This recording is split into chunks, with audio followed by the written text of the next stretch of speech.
परमात्मा के महावाक्य सुनते हैं। मीठे बच्चे, अंतर्मुखी हो, अपने कल्याण का ख्याल करो।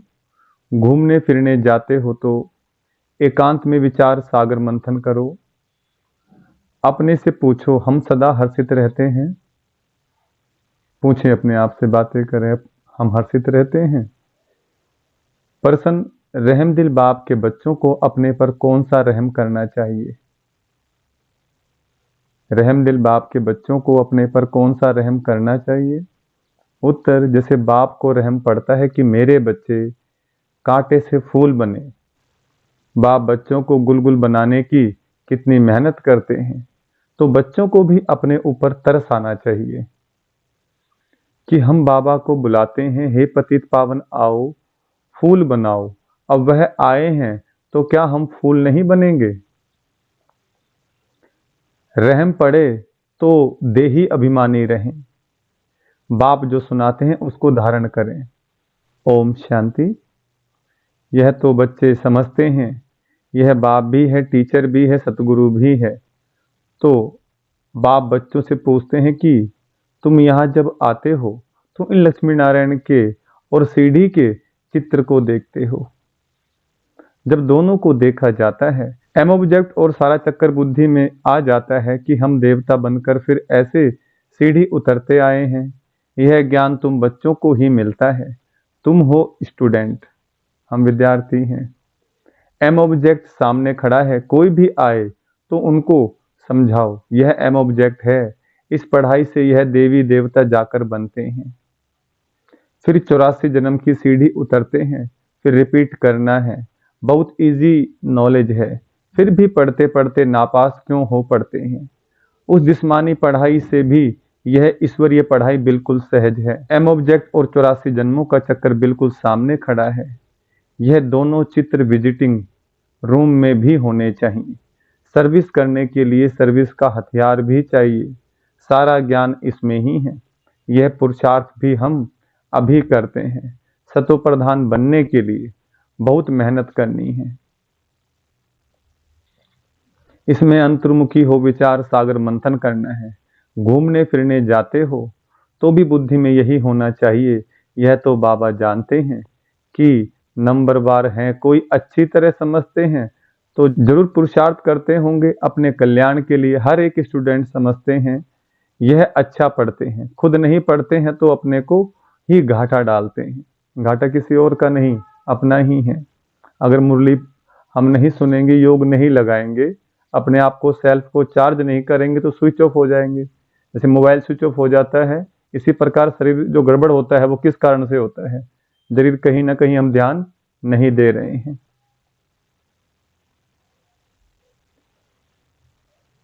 तो बाबा कहते हैं अपने को, बाबा कहते खुद नहीं पढ़ते तो अपने को ही घाटा डालते हैं। अपने को तो कुछ लायक बनाना चाहिए।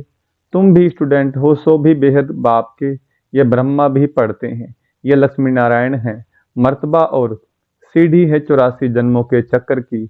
यह पहले नंबर का जन्म, यह लास्ट नंबर का जन्म। तुम देवता बनते हो, अंदर आने से ही सामने एम ऑब्जेक्ट और सीढ़ी पर समझाओ। रोज आकर इनके सामने बैठो तो स्मृति आए। तुम्हारी बुद्धि में है कि बेहद का बाप हमको समझा रहे हैं। सारे चक्कर का ज्ञान तुम्हारी बुद्धि में भरपूर है, तो कितना हर्षित रहना चाहिए। अपने से पूछना चाहिए कि हमारी वह अवस्था क्यों नहीं रहती, क्या कारण है जो हर्षित रहने में रोला पड़ता है।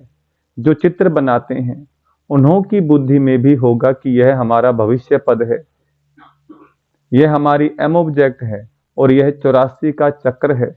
गायन भी है सहज राजयोग।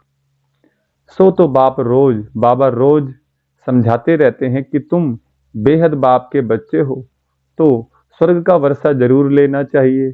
और सारे चक्कर का भी राज समझाया है, तो जरूर वह याद करना पड़े। और फिर बातचीत करने के मैनर्स भी अच्छे चाहिए, चलन बहुत अच्छी चाहिए। चलते फिरते काम काज करते बुद्धि में सिर्फ यही रहे कि हम बाप के पास पढ़ने के लिए आए हैं। यह ज्ञान ही तुमको साथ ले जाना है। पढ़ाई तो सहज है, परंतु अगर पूरी रीति नहीं पढ़ेंगे तो टीचर को जरूर यह ख्याल रहेगा कि अगर क्लास में बहुत डल बच्चे होंगे तो हमारा नाम बदनाम होगा। इजाफा नहीं मिलेगा, गवर्नमेंट कुछ नहीं देगी, यह भी स्कूल है ना, इसमें इजाफा आदि की बात नहीं। फिर भी पुरुषार्थ तो कराया जाता है ना। चलन को सुधारो, देवी गुण धारण करो। कैरेक्टर अच्छे चाहिए, बाप तो तुम्हारे कल्याण के लिए आए हैं, परंतु बाप की श्रीमत पर चल नहीं सकते। श्रीमत कहे यहाँ जाओ तो जाएंगे नहीं, कहेंगे यहाँ गर्मी है, यहाँ ठंडी है। बाप को पहचानते नहीं कि कौन हमको कहते हैं। यह साधारण रथ ही बुद्धि में आता है, वह बाप बुद्धि में आता ही नहीं है। बड़े राजाओं का कितना सबको डर रहता है, बड़ी अथॉरिटी होती है। यहाँ तो बाप कहते हैं मैं गरीब निवाज हूँ, मुझ रचता और रचना के आदि मध्य अंत को कोई नहीं जानते हैं। कितने ढेर मनुष्य हैं, कैसी कैसी बातें करते हैं, क्या क्या बोलते हैं, भगवान क्या चीज होती है यह भी जानते नहीं। वंडर है ना। बाप कहते हैं मैं साधारण तन में आकर अपना और रचना के आदि मध्य अंत का राज, अंत का परिचय देता हूं। 84 की यह सीढ़ी कितनी क्लियर है। बाप कहते हैं मैंने तुमको ये बनाया था, अब फिर बना रहा हूं। तुम पारस बुद्धि थे, फिर तुमको पत्थर बुद्धि किसने बनाया। आधा कल्प रावण राज्य में तुम गिरते ही आते हो। अब तुमको तमो प्रधान से सतो प्रधान जरूर बनना है। विवेक भी कहता है बाप है ही सत्य, वह जरूर सत्य ही बताएंगे। यह ब्रह्मा भी पढ़ते हैं, तुम भी पढ़ते हो। यह कहते हैं मैं भी स्टूडेंट हूं, पढ़ाई पर अटेंशन देता हूं। एक्यूरेट कर्मातीत अवस्था तो अभी बनी नहीं है।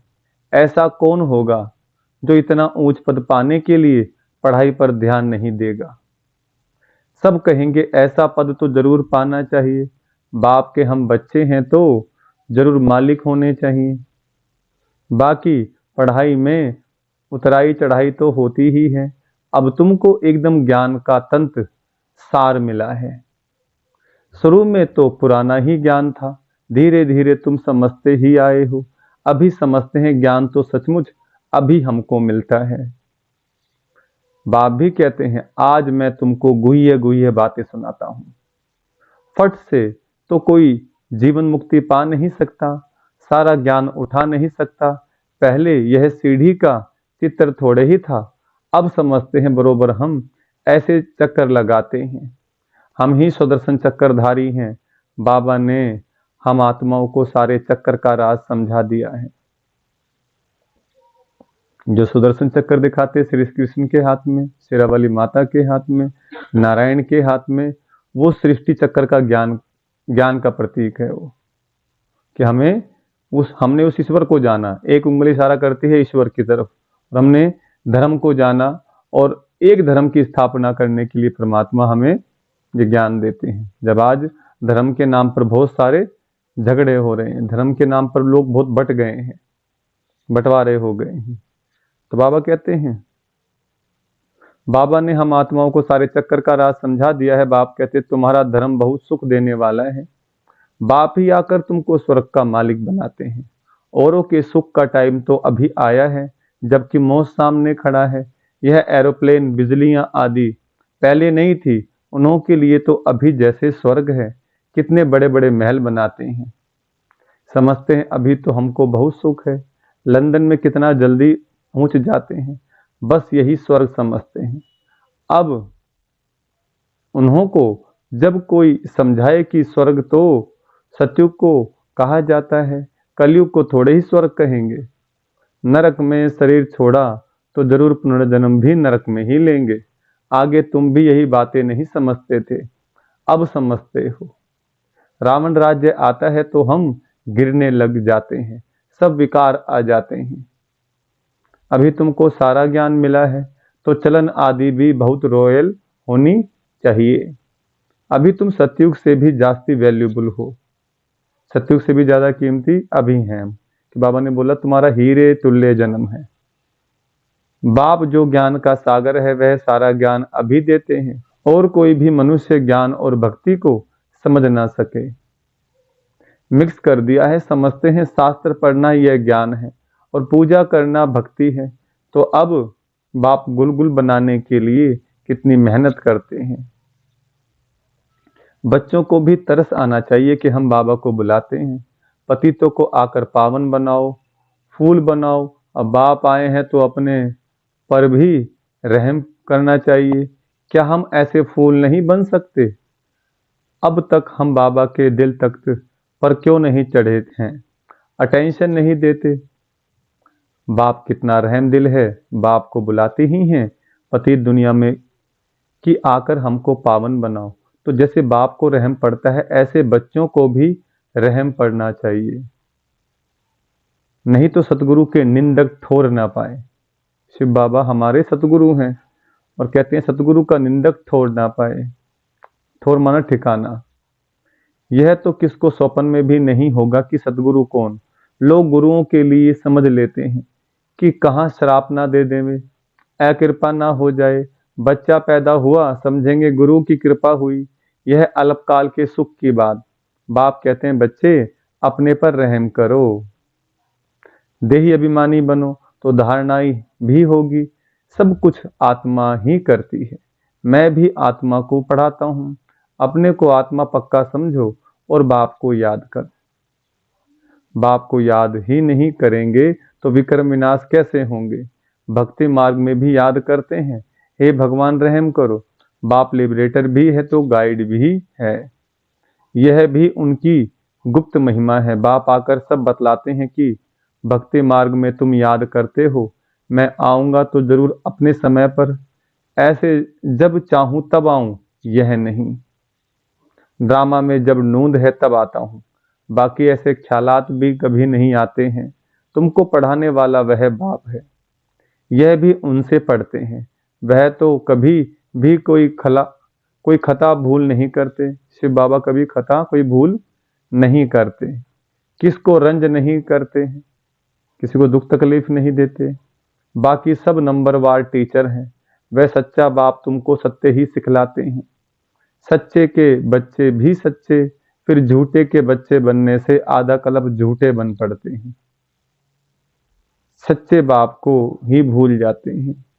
जिस प्रकार मिट्टी अगर लोहे पर लगे, किसी चीज पर लगे तो गला देती है उसको, ऐसे ही देव भान की मिट्टी ने हमारे जो देवी गुण थे, देवी स्वभाव था हमारा, देवी संस्कार थे, आत्मा सोने की तरह थी, वो क्या होगी अब मिलावट पड़ने से, अपने आप को देह समझने से हमारे भीतर अवगुण आ गए। इसलिए कहते हैं काली देह में कालिया नाग। काली देह माना काला पतित शरीर, और इसके अंदर बैठा है वो कालिया नाग। कालिया नाग माना काम क्रोध लोभ मोह अहंकार। ये हैं विकार जिन्होंने पूरे शरीर में, पूरे जीवन में हमारे क्या फैला दिया, विष फैला दिया है। तो बाबा कहते हैं पहले पहले तो समझाओ कि सतयुगी नई दुनिया है या पुरानी दुनिया है। तो मनुष्य समझे ये प्रश्न बहुत अच्छा पूछते हैं। इस समय सभी में 5 विकार प्रवेश हैं, वहां 5 विकार होते नहीं। यह तो बहुत सहज बात समझने की, परंतु जो खुद ही नहीं समझते तो वह प्रदर्शनी में क्या समझाएंगे। सर्विस के पहले डिस सर्विस करके आएंगे। बाहर में जाकर सर्विस करना मासी का घर नहीं है, बड़ी समझ चाहिए। बाबा हर एक की चलन से समझ जाते हैं। बाप तो बाप है, फिर तो बाप भी कहेंगे। यही ड्रामा में था। कोई भी आता है तो ब्रह्मा कुमारी का समझाना ठीक है। नाम भी ब्रह्मा कुमारी ईश्वरी विश्वविद्यालय है, नाम वाला भी ब्रह्मा कुमारियों का होना है। इस समय सब विकारों में ही हिरे हुए हैं, उन्हों को जाकर समझाना कितना मुश्किल होता है। कुछ भी समझते नहीं है, सिर्फ इतना कहेंगे ज्ञान तो अच्छा है, कुछ समझते नहीं है। विघ्न के पीछे विघ्न पड़ता रहता है, फिर युक्तियां भी रचनी पड़ती हैं। पुलिस का पहरा रखो, चित्र इंश्योर करा दो, यह यज्ञ है, इसमें विघ्न जरूर पड़ेंगे। ये क्या चल रहा है, यज्ञ चल रहा है। आपने देखा ना, जब भी तपस्वी सन्यासी लोग यज्ञ करते थे तो उसमें असुर लोग क्या डालते थे, उसमें विघ्न डालते थे ताकि उनका यज्ञ सफल ना हो जाए। इसी प्रकार हमारा क्या चल रहा है, इसी प्रकार हमारा यज्ञ चल रहा है, हवन चल रहा है। राजस्व अश्वमेघ अविनाशी रुद्र गीता ज्ञान यज्ञ, जिसमें धरती स्वाहा होगी, और मनुष्य परिवर्तन होकर देवी स्वभाव को प्राप्त करेंगे। धरती नरक से स्वर्ग बनेगी। और कहते हैं घोड़ों को स्वाहा करते थे, कौन सा घोड़ा है वो? मन रूपी घोड़ा। इसको उस यज्ञ में, भगवान के यज्ञ में स्वाहा कर देना है। फिर ये शरीर भी क्या है? हमारा रथ है। आत्मा निकल गई तो अर्थी। तो इस रथ को भी, कर्मेंद्रियों को भी, जो हमारे कंट्रोल में नहीं, बेलगाम घोड़े की तरह भागती रहती है, निगाहें, मन, ऑर्गन्स, इन सबको भी क्या करना है? स्वाहा कर देना है, ईश्वरीय कार्य में लगा देना है। कोई अग्नि में जलाने की बात नहीं है ये। तो बाबा कहते हैं यह यज्ञ है, इसमें विघ्न जरूर पड़ेंगे, सारी पुरानी दुनिया इसमें स्वाहा होनी है, नहीं तो यज्ञ नाम क्यों पड़े? यज्ञ में स्वाहा होना है। इसका रुद्र ज्ञान यज्ञ नाम पड़ा है। ज्ञान को पढ़ाई भी कहा जाता है। यह पाठशाला भी है तो यज्ञ भी है। तुम पाठशाला में पढ़कर देवता बनते हो, फिर यह सब कुछ इस यज्ञ में स्वाहा हो जाता है। समझा वही सकेंगे जो रोज प्रैक्टिस करते रहेंगे। अगर प्रैक्टिस नहीं होगी तो वह क्या बात कर सकेंगे? दुनिया के मनुष्यों के लिए स्वर्ग अभी है, अल्पकाल के लिए, थोड़े समय के लिए। तुम्हारे लिए स्वर्ग आधा कल्प के लिए होगा। यह भी ड्रामा बना हुआ है। विचार किया जाता है तो बड़ा वंडर लगता है।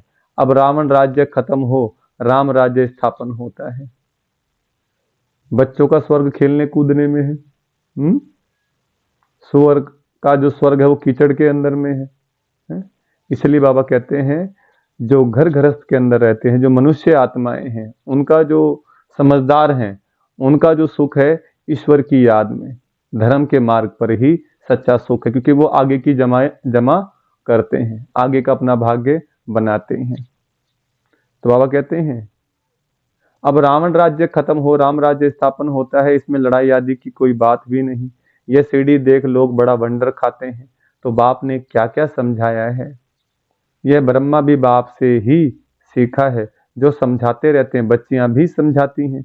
जो बहुतों का कल्याण करते हैं, उन्हों को जरूर जास्ती फल मिलेगा। पढ़े हुए के आगे अनपढ़े जरूर भरी ढोएंगे। बाप रोज रोज समझाते हैं, अपना कल्याण करो। इन चित्रों को सामने रखने से ही नशा चढ़ जाता है। इसलिए बाबा ने कमरे में यह चित्र रख दिए हैं। एम ऑब्जेक्ट कितनी सहज है, इसमें कैरेक्टर्स बहुत अच्छे चाहिए। दिल साफ तो मुराद हासिल हो सकती है। अच्छा, मीठे मीठे सिकलदे बच्चों प्रति माता पिता बाप दादा का याद प्यार और गुड मॉर्निंग। रूहानी बाप की रूहानी बच्चों को नमस्ते। हम रूहानी बच्चों की रूहानी बाप दादा को याद प्यार, गुड मॉर्निंग और नमस्ते। धारणा के लिए मुख्य सार। पहला पॉइंट, सदा स्मृति में रखना है कि हम बेहद बाप के स्टूडेंट हैं। भगवान हमें पढ़ाते हैं, इसलिए अच्छी तरह पढ़कर बाप का नाम बाला करना है। अपनी चलन बड़ी रॉयल रखनी है। दूसरा, बाप समान रहम दिल बन कांटे से फूल बनना और दूसरों को फूल बनाना है। अंतर्मुखी बन अपने व दूसरों के कल्याण का चिंतन करना है। अंतर्मुखी बनेंगे। वरदान, हलचल में दिल शिकस्त होने के बजाय बड़ी दिल रखने वाले हिम्मतवान भव। वरदान का विस्तार, कभी भी कोई शारीरिक बीमारी हो, मन का तूफान हो, धन में व प्रवृत्ति में हलचल हो, घर परिवार में हलचल हो, सेवा में हलचल हो, उस हलचल में दिल शिकस्त नहीं बनो, बड़ी दिल वाले बनो। जब हिसाब किताब आ गया, दर्द आ गया, तो उसे सोच सोच कर दिल शिकस्त बन बढ़ाओ नहीं, हिम्मत वाले बनो। ऐसे नहीं सोचो हाय क्या करूं, हिम्मत नहीं हारो, हिम्मतवान बनो तो बाप की मदद स्वतः मिलेगी। स्लोगन, किसी की कमजोरी को देखने की आंखें बंद कर मन को अंतर्मुखी बनाओ। अच्छा, ओम शांति।